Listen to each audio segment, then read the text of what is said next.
Hey, queens and pookies.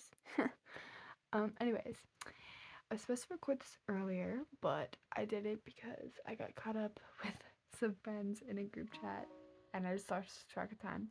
Anyways, I'm reading in 1 Kings chapter 15. The first verse that stuck out to me was verse 3, which says, Abijam walked in all the sins of his father before him had committed, and he was not wholeheartedly devoted to the Lord his God, as his ancestor David had been.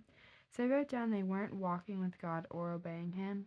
And the next verse is verse 5, which says, For David did what was right in the Lord's sight, and he did not turn aside from anything he had commanded him all the days of his life, except in the matter of Uriah the Heshittite. And so I wrote down that David was faithful, but he wasn't perfect. And then the next verse is verse 14, which says, The high places were not taken away, but Asher was wholeheartedly devoted to the Lord his entire life. I wrote down he loved God so much, and so that's why he just wanted to serve God so much. And then let me get my devotional book, and I can do that. Okay, so today is day 12, and the title is The Purpose Pathway, Good Works, Part 2.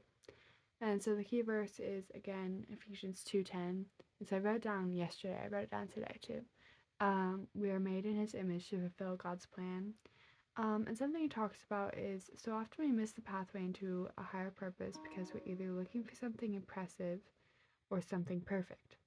I wrote down that there's nothing we can do to earn our way into heaven. Like, there's nothing, no good work or any good deed can get you into heaven. It has to be through your faith and belief that Jesus died on the cross for your sins and that he's going to come again and that he rose again on the third day. And then I also wrote down we should spread the gospel and Jesus because that's what God calls us to do.